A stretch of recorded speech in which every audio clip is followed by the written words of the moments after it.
Bien, sigamos adelante. Alexander Fraser Tytler va a ser muy importante también, fue un abogado, escritor y profesor escocés.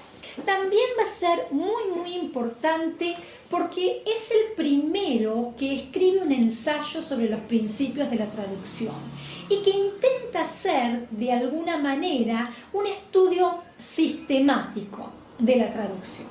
Y entonces, así como Dolet había propuesto 5 pautas para la buena traducción, Tytler, ya un poquitito después, propone 3 leyes fundamentales.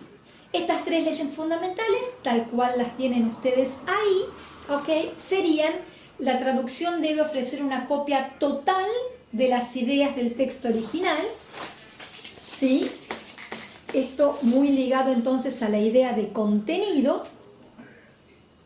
El estilo y la forma de redacción deben respetar las características del original y la traducción ha de contener toda la naturalidad y ser tan fluida como el texto original.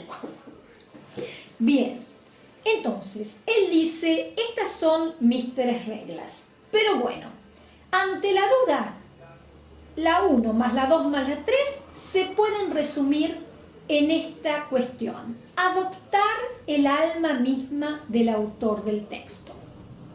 Esto es lo que él propone como las indicaciones para una buena traducción.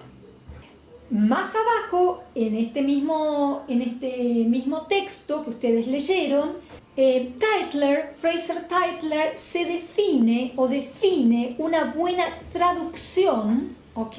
Una buena traducción en términos de, como yo pongo acá más abajo, reader oriented. Bien, fíjense que cuando hablamos de Dryden pusimos author oriented y acá en la diapositiva 22, cuando hablo de Fraser Tytler, ponemos reader oriented, ¿ok? ¿Por qué? Fíjense lo que él mismo dice en la página 27, ¿sí?, del texto. That in which the merit of the original work is so comprehensively transfused into another language as to be as distinctly apprehended and as strongly felt by a native of the country to which that language belongs as it is by those who speak the language of the original work. ¿Qué significa eso?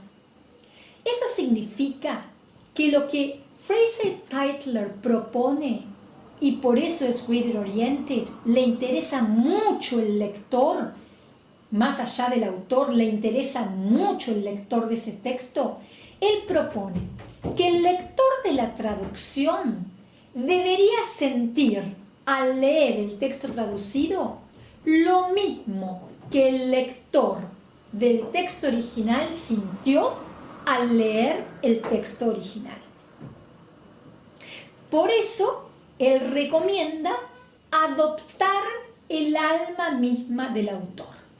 Todo muy lindo, pero para mí, yo cuando veo esto y pienso en ustedes, pienso que ustedes dirán, ay, estas van a ser las cosas que nos van a ayudar a traducir. No, chicos, no. Es imposible, es importante saber la historia, la época de la traducción. ¿Sí? Es una época, ya vamos a ver la conclusión de la clase de hoy, la estamos tomando para que ustedes vean cómo evoluciona la profesión, ¿sí? Pero realmente son un conjunto de consejos, ¿ok?, que son sumamente subjetivos y depende de cada uno de los autores. Pero llegamos a este autor, que espero que alguno sepa alemán y si sabe me ayude, porque yo no sé cómo se pronuncia, Schleiermacher o una cosa así, que fue un teólogo, filólogo y filósofo alemán que, igual que Fraser Tytler, hace el intento. Vamos viendo cómo se van encaminando hacia el intento de ser un poquitito más objetivos, de sistematizar los métodos de traducción. Y entonces escribe también un tratado en alemán que se llama en inglés On the Different Methods of Translating, introduce cosas bastante importantes, por lo menos revolucionarias en el sentido de que cambia un poco lo que se venía haciendo hasta la época. Habla de que existen dos tipos de textos que se someten a traducción e introduce los textos comerciales, ¿sí? Algo que obviamente se hacía para la época seguramente, pero que nadie menciona como categoría en sí. Y luego los textos artísticos o académicos, que sí, era lo que se venía haciendo hasta la época, ¿sí? Lo que se venía considerando como la verdadera, digamos, traducción. Y él también lo considera como aquel texto, aquel plano, ¿sí? Donde se puede poner en práctica el plano más creativo de la traducción. Pero hace esta diferencia.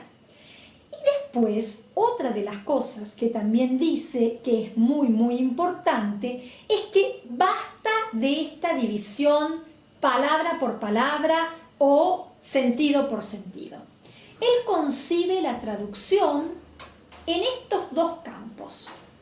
O acercamos el lector al escritor o acercamos el escritor al lector, tal como dice la diapositiva 23. Y van a ver el asterisco en la primera porque es justamente el método que él prefiere. Pero yo quiero preguntarles a ustedes, ¿qué entienden por esta cuestión de acercar el lector al escritor o acercar el escritor al lector? O yo acerco el lector al escritor, entonces lo que más me importa es lo que dice el escritor, y si el lector entiende o no entiende, bueno, cuestión de él, o acerco el escritor al lector y lo hago al escritor más entendible, más cerca del lector. La idea acá, y para que lo vean clarito, se los voy a poner con este ejemplo.